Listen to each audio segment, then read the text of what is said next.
Olá, sejam muito bem-vindos à Escola Bíblica do podcast do projeto Orais Sem Cessar. Eu sou Michele Monaretti. Estamos estudando os evangelhos e hoje é a primeira aula do evangelho de Marcos. Bem, você sabia que o evangelho de Marcos é frequentemente considerado o mais curto e conciso ou preciso dos 4 evangelhos? Ele é focado em ação e narrativa e muitas vezes se concentra nos milagres de Jesus. Além disso, o evangelho é rápido e direto ao ponto, com poucas histórias ou explicações adicionais. É considerado por muitos o mais importante dos 4 evangelhos. Muitos historiadores e teólogos acham que Marcos foi o primeiro evangelho a ser escrito. Ele nos apresenta a vida de Jesus de uma perspectiva cheia de ação. O livro de Marcos foi escrito por um homem chamado João Marcos, que foi companheiro de Paulo, Barnabé e Pedro em suas missões. Segundo tradições antigas, Marcos baseou seu livro nas recordações do apóstolo Pedro. Como o livro não recorre muito ao Antigo Testamento e explica algumas tradições judaicas, acredita-se que tenha sido escrito para apresentar a vida de Jesus a cristãos que não eram judeus. Muito do que se acha em Mateus e Lucas encontramos também no livro de Marcos. Somente 24 versículos de Marcos não se acham no livro nem de Mateus ou Lucas. Muitos consideram este livro o primeiro escrito sobre a vida de Jesus. O autor não foi um dos 12 apóstolos seguidores de Cristo, conforme a gente já tinha visto nos estudos anteriores. Marcos foi discípulo de Pedro e registrou as pregações desse apóstolo. Desses registros, ele escreveu seu livro.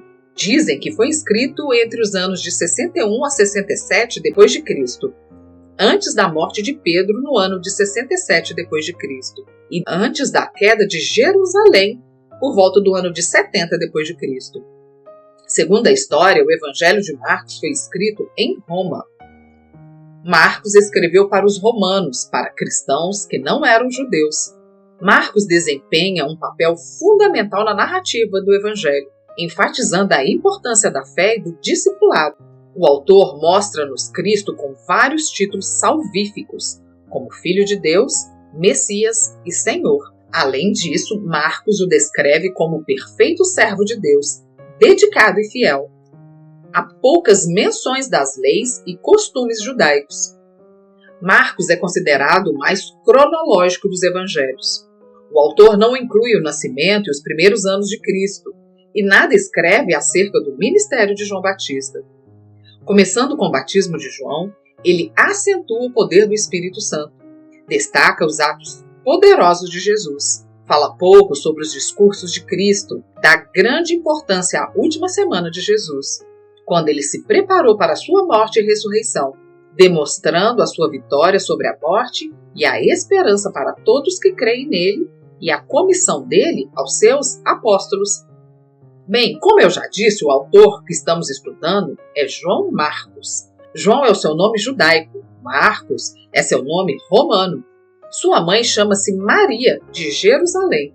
Os discípulos se reuniam em sua casa para cultos e outras reuniões fraternais, conforme está escrito no livro de Atos, no capítulo 12, versículo 12. É possível que sua casa tenha sido o local onde Cristo e os 12 realizaram a última ceia.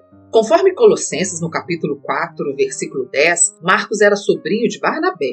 Ele viajou com Paulo e Barnabé até Perge, na Panfilha, na primeira viagem missionária de Paulo. Paulo fez outra referência a Marcos no livro de 2 Timóteo, no capítulo 4, pedindo a Timóteo para trazê-lo a Roma, quando Paulo estava preso. Segundo a tradição histórica, Marcos teria fundado a igreja de Alexandria, por volta de 42 d.C. Alexandria era a capital da província do Egito e uma das grandes metrópoles do Império Romano. Marcos pregou o evangelho na cidade e posteriormente tornou-se o primeiro bispo de Alexandria. Seu papel foi fundamental na disseminação do cristianismo na região. Pedro e Marcos têm fortes laços fraternais. Alguns pensam que Marcos se converteu por influência de Pedro.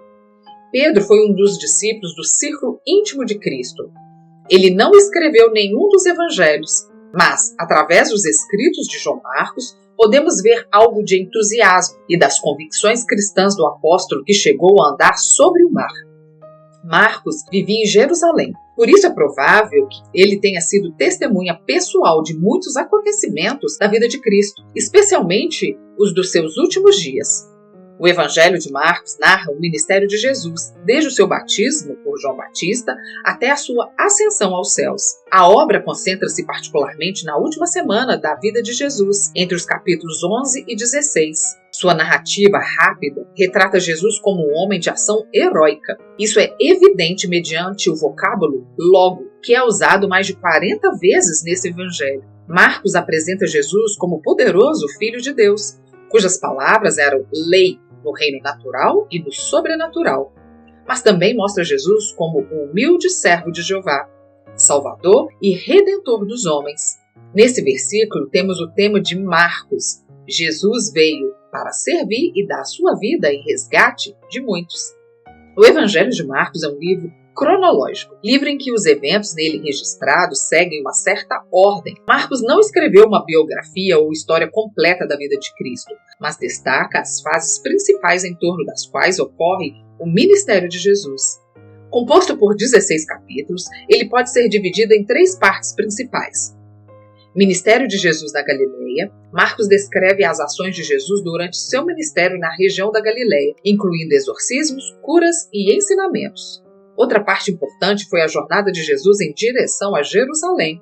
O Evangelho acompanha Jesus em sua jornada em direção a Jerusalém, destacando eventos significativos ao longo deste caminho. Ainda podemos falar sobre a paixão, morte e ressurreição de Jesus. A narrativa culmina na última semana da vida de Jesus, incluindo sua entrada triunfal em Jerusalém, a última ceia, sua crucificação e ressurreição. A estratégia narrativa de Marcos enfatiza as ações de Jesus e seu impacto nas pessoas, mergulhando o leitor profundamente no significado desses eventos. Os 13 primeiros versículos de Marcos descrevem a chegada do servo. Nesse trecho, que serve de introdução ao Evangelho de Marcos, temos a profecia de Isaías e Malaquias, o ministério de João Batista e o batismo e tentação de Jesus. A primeira palavra que se lê é princípio. A seguir, temos a menção das boas novas, o Evangelho de Jesus, o Filho de Deus. Segue-se mencionando a profecia de Isaías. Nesses versículos temos não somente o precursor de Cristo, João Batista, mas também o Senhor Jeová, tão mencionado no Antigo Testamento. Assim como em Mateus, há também em Marcos uma correlação entre as profecias no Antigo Testamento e os fatos pertinentes ao seu cumprimento no Novo Testamento, e a predição divina seguida da sua realização.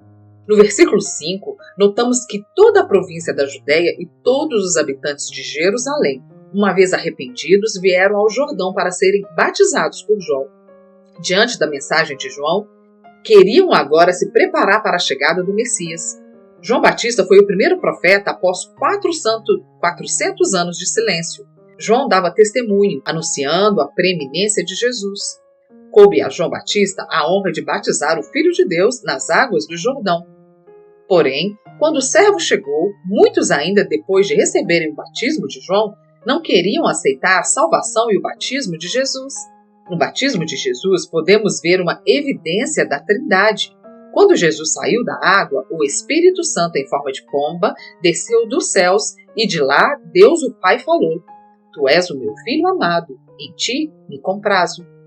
Logo a palavra predileta de Marcos aparece no versículo 12. Aí Jesus é impelido pelo Espírito para o deserto, para ser tentado pelo diabo. Jesus suportou 40 dias de jejum, tendo superado os desafios do diabo. Depois de ter vencido o inimigo, começou Jesus a pregar o Evangelho do Reino de Deus. Um dos poderes do servo: arrependei-vos. As palavras de Jesus soavam através das cidades, sinagogas e montes da Galileia. Cristo pregava, ensinava e curava, cheio do poder do Espírito Santo. O outro poder era o poder de cura. Nessas passagens podemos ver muitas obras miraculosas, muitas curas e expulsões de demônios, operadas por Jesus. Ainda depois do pôr do sol, no fim de um longo e cansativo dia, o povo trazia a Jesus os doentes e os endemoniados. Ele procurava um lugar solitário para orar. Todavia, os seus discípulos iam ao seu encontro, a fim de dizer-lhe que muitos ainda o procuravam. Em Marcos, no capítulo 1, versículo 38, está escrito assim: Vamos às aldeias vizinhas, para que eu ali também pregue, porque para isso eu vim. Jesus pregava e anunciava as boas novas, isto é, proclamava a salvação. Ele sabia que tinha pouco tempo e procurava usá-lo da melhor maneira possível. Por isso, percorria toda a Galileia, agindo como um verdadeiro servo, na mais completa dedicação, a fim de salvar os pecadores. Jesus era um servo todo-poderoso. Ele tinha poder sobre os demônios, sobre a lepra e toda sorte de enfermidades. Revelou seu poder na chamada de pecadores e no perdão dos pecados. Também revelou-se Senhor do sábado e, através de 3 pequenas parábolas, ilustrou a sua autoridade sobre as tradições e leis dos homens. Jesus ainda tinha poder sobre os demônios. O poder de Cristo sobre demônios era coisa extraordinária ante o povo da Galileia. Os judeus criam nos demônios. Havia entre eles algumas lendas sobre a origem dos demônios. Muitos criam que os demônios eram espíritos de homens maus já falecidos. Outros criam que certos anjos desceram do céu e consumaram suas paixões carnais através das mulheres da terra. E então as crianças, filhos ou filhas desses anjos e mulheres, eram os tais demônios. Havia também exorcistas que, através de rituais mágicos e encantamentos, tentavam expelir os demônios. Por isso os judeus ficaram atônitos ao verem Jesus expulsar os demônios, com palavras simples, sim, mas com autoridade que apenas ele tinha. A fama do servo começou a crescer. Multidões começaram a segui-lo, mas também começaram as conspirações e as invejas dos fariseus e herodianos. Começaram a tramar o fim da sua vida. Mas, mesmo sobre oposição, Jesus continuou a revelar-se o servo poderoso, resoluto a pregar o evangelho, a ajudar a quantos dele se aproximavam, a dar a sua vida em sacrifício vivo pelos sofredores. Quero te agradecer por mais essa aula de hoje e dizer que por hoje é só. Acompanhe as próximas aulas do Escola Bíblica do podcast do projeto Orais sem Cessar.